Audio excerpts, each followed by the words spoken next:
Итак, я обещала щеки и шутки, поэтому сначала у нас по программе будет шуточка, от которой в свое время у меня мурашки ползали по коже. Ну, это было давно очень, достаточно. Вернее, на самом деле это не шутка, а это анекдотическая история из реальной жизни.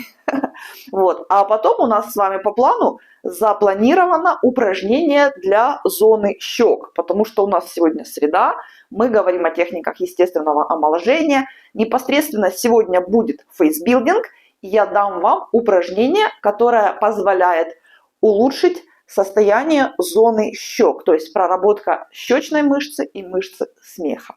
Но к этому мы вернемся немножечко попозже. А сейчас я вам расскажу вот эту самую историю. Честно говоря, я не знаю, как вы на нее отреагируете, но напишите мне свои реакции, если там вдруг что. Хорошо? В общем, дело было достаточно давно, лет 10 назад. У меня вообще экономическое образование, да, экономическое. Университет, я там по профессии экономист широкого профиля, а если говорить точнее, я бухгалтер. Но на данный момент времени, последние несколько лет, меня все знают как тренера по гимнастике для лица и физиогномиста, который читает лица и составляет психологические портреты личности. Вот. Меня зовут Лизавета Царькова-Голофаст. Я думаю, вы в шапке моего канала там уже изучили всю информацию. Если нет, вы можете ее там изучить. Вот. И, собственно, здесь у себя на канале я делюсь информацией, которая касается физиогномики, которая касается чтения лиц у потенциальных партнеров. Я хожу на свидания с испанскими мужчинами, потому что я живу в Испании, читаю их лица, определяю их поведение и после этого прощаюсь и больше никогда к ним не возвращаюсь, потому что эти люди мне в пару не подходят. Такое тоже бывает, эти методы очень классно работают. Проверено много раз. Исключительно. Пожалуйста, по пятницам вы можете получать этот материал. У меня видео, его очень много. Вот, но мы вернемся к нашей сегодняшней истории. Итак, это было около 10 лет назад больше. Я посещала лекции профессора медицинского университета для того, чтобы углубить и улучшить свои знания по анатомии. Я, как тренер по гимнастике для лица, должна понимать, из чего состоит мышечный каркас, что туда входит, да, название функционирования всех мышц, как это называется простым языком, вот подведение нервов, да, лимфотоки, все вот это. И я это все изучала. Вот. И когда мы проходили то, что нас тренера называют щечной парой, ну, технически это так и называется. Это зона щек, и состоит она из щечной мышцы и мышцы смеха. Посмотрите, пожалуйста, на вот эту схему. Мы сейчас с вами рассмотрим эту схему. Давайте вот мы на ней, посмотрите, пожалуйста, на нее внимательно.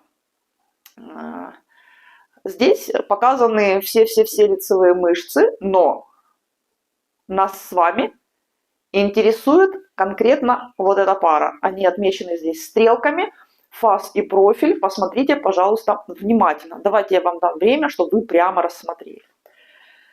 Хорошо, увидели, да, где они находятся? Значит, и щечная мышца, и мышца смеха крепятся к круговой мышце рта, к которой вообще крепятся все мышцы мимической, центральной мимической мускулатуры лица. Это важно. Вот. Крепятся они вот здесь, обе, и уходят вот сюда, прячутся под жевательной мышцей, да, которая у нас тоже состоит из двух частей, полотно жевательной мышцы. Вот. Зачем нужны мышца смеха и щечная мышца? Они нужны для того, чтобы мы красиво улыбались. Потому что мы улыбаемся с помощью этих двух пар мышц.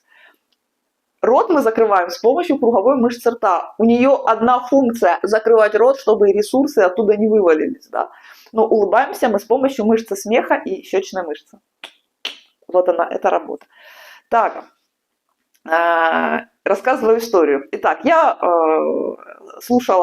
смотрела лекции профессора медицинского университета, и он поделился такой историей, что к ним, это сразу скажу, лекции были не новые, то есть им там было на тот момент уже лет 5-10, наверное.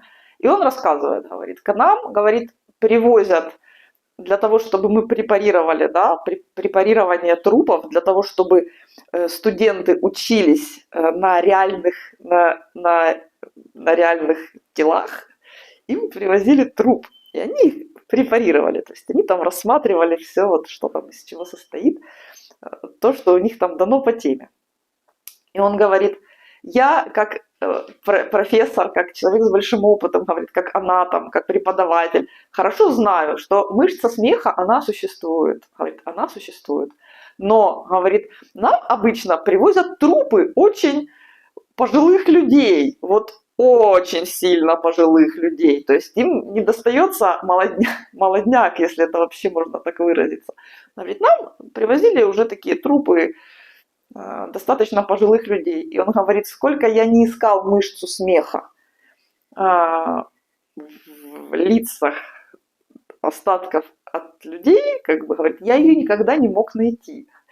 Но так он как бы обсуждал этот вопрос со своими коллегами. Знаете, что выяснилось? Смотрите, эта тема на самом деле очень широкая и глубокая, но я вам дам здесь только один аспект. Наше тело живет в режиме сохранения энергии. Наше тело функционирует в режиме сохранения энергии. То есть максимум запасти, минимум потратить. Когда у нас идут какие-то стрессы, идет запасание на потом, на будущее, потому что вдруг потом не будет. Это телесный уровень, это уровень подсознательный. Вот. И если в организме, это касается тела и лица в том числе, не работает, не используется активно какая-то его часть, например, какая-то мышца, организм прекращает ее обслуживать. Он туда уменьшает количество поступления белка, чтобы мышца не росла, да, она же не нужна, ею не пользуются. Количество белка, количество крови, насыщение кислородом и обмен микроэлементами, и омывание лимфой. То есть из обслуживания эта мышца постепенно выводится, выпадает.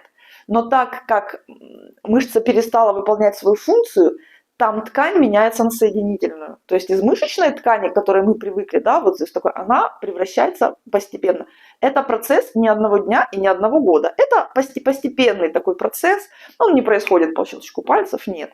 Но на выходе по итогу, они имели дело с трупами, у которых, как оказалось, отсутствует мышца смеха.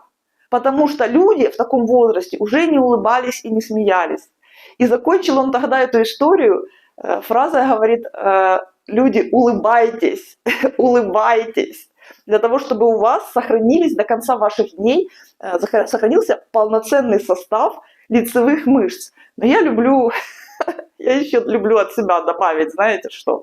Я говорю, надо улыбаться, потому что когда вы решите завещать свое тело науке, чтобы новоявленные студенты нашли в вашем лице, точно нашли в вашем лице мышцу смеха. Вот.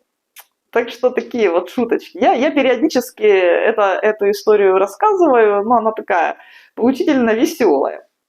Поэтому я надеюсь, что в вашем лице, благодаря упражнениям из фейсбилдинга, которыми я здесь делюсь для вас совершенно бесплатно, благодаря этому у вас мышцы начнут двигаться, и у них будет все в порядке с кровообращением, с поставкой белка и с поставкой лимфы для того, чтобы их омывать. А теперь перейдем, весело, да? Как вам история? А теперь перейдем, пожалуйста, к упражнению, которое я обещала сегодня показать. Это упражнение на щечную зону, оно довольно комплексное, ну, очень много текста там будет. Попробуйте, во всяком случае, его сделать. Как бы кто-то с ним, возможно, знаком, если кто-то вообще на курсах по фейсбилдингу был, хоть во что-то вникал, то вы поймете, вы разберетесь. Смотрите, я тренер школы, в которой нормальным считается фиксация мышц для того, чтобы их проработать. Поэтому у нас сегодня руки будут выполнять роль фиксаторов. Это нормально совершенно, вот абсолютно нормально. Вот, потому что у нас будет возможность конкретно проработать интересующую нас зону. Смотрите, что вы делаете. Вам нужно открыть рот. По этому поводу тоже у меня есть шутка. Я говорю женщинам, с которыми работаю, говорю, обычно вам говорят «закрой рот», и только тренер Царькова говорит «открой рот». вдох. На выдохе вы открываете рот. Ага. Язык должен лежать внизу, губы расслаблены. Расслаблены губы, нижняя челюсть отдыхает внизу. Тоже вы ее не напрягаете, просто. Далее. Вы берете по 2 пальца. Указательный, средний, руки, естественно, чистые, вымытые. Вот я их вымыла, они у меня чистые. И заводите. Во-первых, вы их ставите крючками. Дальше. Локти вперед. Смотрите. Далее. Вот эти крючки пальцев вы не размыкаете. Они сомкнуты в костяшках. Вы заводите пальцы так, чтобы подушечки пальцев находились вот здесь, за щеками. Угу.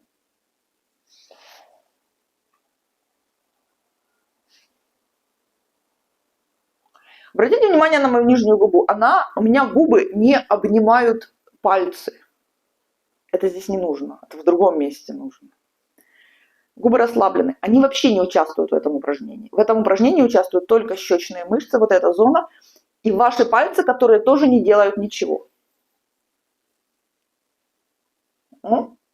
Большими пальцами, смотрите, я говорила за фиксацию, вы фиксируете зону, носогубную зону, то есть вот эти вот 2 мышцы, чтобы они сейчас не вмешивались в нагрузку щечных мышц. Теперь смотрите, что вы делаете. Это исходное положение. Угу. Теперь вы щечными мышцами сводите пальцы внутри. Вот так вот. Щечными мышцами вы пальцы сводите внутри рта и отпускаете их. Пальцы разъезжаются. Вы опять сводите, отпускаете, пальцы разъезжаются.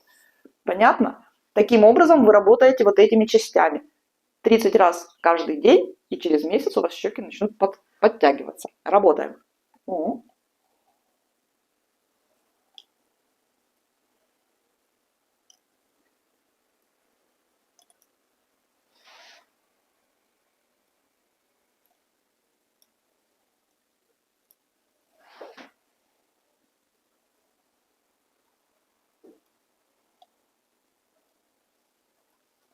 Понятно? Надеюсь, это было все очень ясно. В случае чего перемотаете обратно и посмотрите еще раз. Хорошо, пока на моем канале нет рекламы, наслаждайтесь таким прекрасным видео. Сделайте хотя бы 10 раз правильно и попробуйте ощутить, что происходит в этой зоне. Но когда вы сделаете 20 раз, вы точно ощутите. Вот здесь вот прилив крови, щеки станут розовыми, горячими. Вообще норматив это 30 раз каждый день. То есть я, когда приводила в порядок себе вот эту часть лица 10 лет назад, я так и делала просто, как пионерка просто. Вот, надеюсь, я объяснила упражнение просто, оно не сложное, его просто нужно делать, и все. Вот, я как тренер, зачем нужна в гимнастике для лица, кто помнит, зачем нужен тренер? Тренер нужен для того, чтобы координировать и контролировать, как вы выполняете упражнения, насколько вы правильно это делаете. Это очень важно, потому что существует, во-первых, техника безопасности, не сегодня о ней. Во-вторых, если вы руки поставите неправильно и не зафиксируете нужную вам зону, она просто не проработается. То есть вы устанете, а результата не будет, и вы скажете: ой, фейсбилдинг не работает. Все работает, если делать правильно. Ну и, естественно, если делать это систематически. Фух, на сегодня мы закончили. Давайте я еще раз покажу упражнение, чтобы вот так вот.